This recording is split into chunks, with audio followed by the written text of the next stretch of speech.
CONCACAF Player of the Year time. Last year it was Adalberto Carrasquilla, the Panamanian central midfielder for the Houston Dynamo at the time. Not UNAM, not Pumas. He won it last year. This year, it's a very open field with players like Raul Jimenez, Edson Alvarez, Jonathan David, Manfred Ugalde. You even have in there Angel Sepulveda, to name a few. I'm going to name three that have, I feel, a realistic opportunity of winning this prize. And when we talk about this, let's keep in mind that nobody really had stellar club and then stellar national team where it was a clear in front, just run away with it type of deal. Now, let me explain. Maybe Angel Sepulveda, because his Cruz Azul for the better part of a year played in finals, won a CONCACAF Champions Cup. He was the leading goal scorer of that tournament. He was one of the leading goal scorers in Liga MX. He was constantly in the highest of places with Cruz Azul, semifinals, finals, constantly an important player in how he got his team to that place. With the Mexican national team, in the brief instances he did play, he actually played well. He ended up scoring a goal or two. That's probably the only player that you could say ticks off both for the opportunities he had. Ticks off both. But we're not going to pick Angel Sepulveda with all due respect to El Cuate Sepulveda. We're not. That's not the way you're going to go. Edson Alvarez. Nobody's going to sit here and say Mexico didn't have a good year winning titles. They won the Nations League in the Final Four, beating Canada in the semifinal, and then beating the Panamanian national team in the final. Lifts up a trophy. And then they beat the U.S. men's national team in the Gold Cup final. Lifts up a trophy. But I think we could honestly all agree that he's had his worst year in European top-flight football this past season.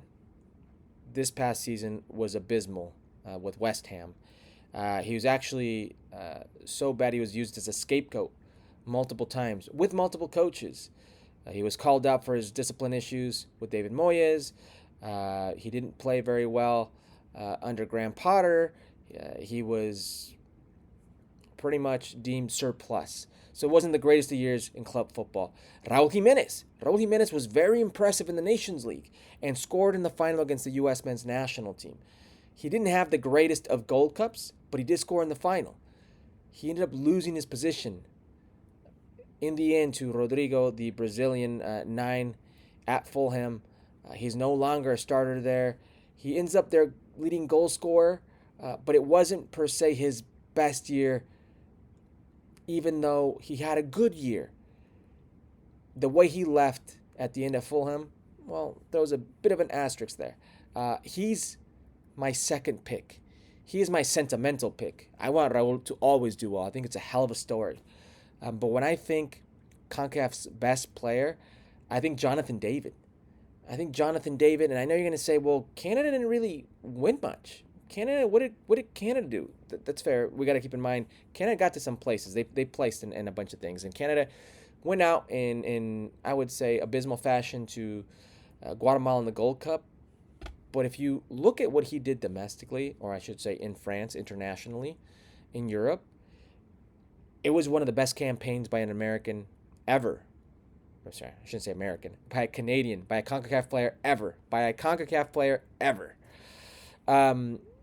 He ends up scoring 2 goals in Champions League qualification.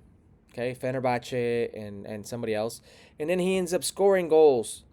Okay, 7 more in the same Champions League campaign, a total of 9. 7 more in the group phase and knockout rounds to teams like Real Madrid, a double against Atletico, Juventus, his now team, Liverpool, Feyenoord.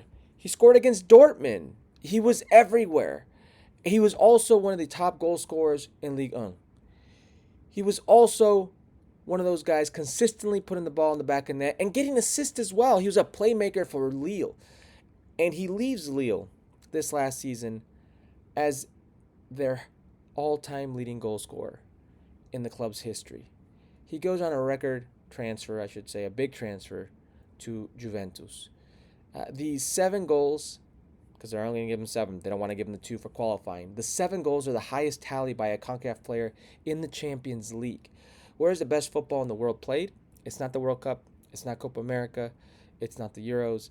It's the Champions League. So here you have a CONCACAF representative representing CONCACAF at the highest of levels on his way out, becoming a legendary player with Lille. I got to give it to Jonathan David.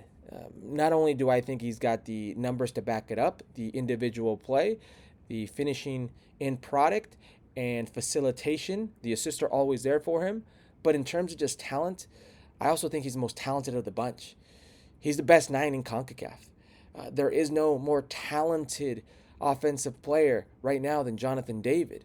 Jonathan David rarely gets injured. Jonathan David rarely goes into disciplinary action. Also, he's not missing games because of disciplinary issues. Jonathan David is reliable, always on the field, and he gets you goals and assists in the biggest of moments, in the biggest of scenes, scenarios, platforms like the Champions League. I could think of no better representation for CONCACAF than Jonathan David.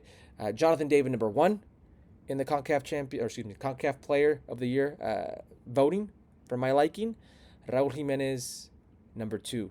And it breaks my heart because I'm a massive Raul Jimenez fan.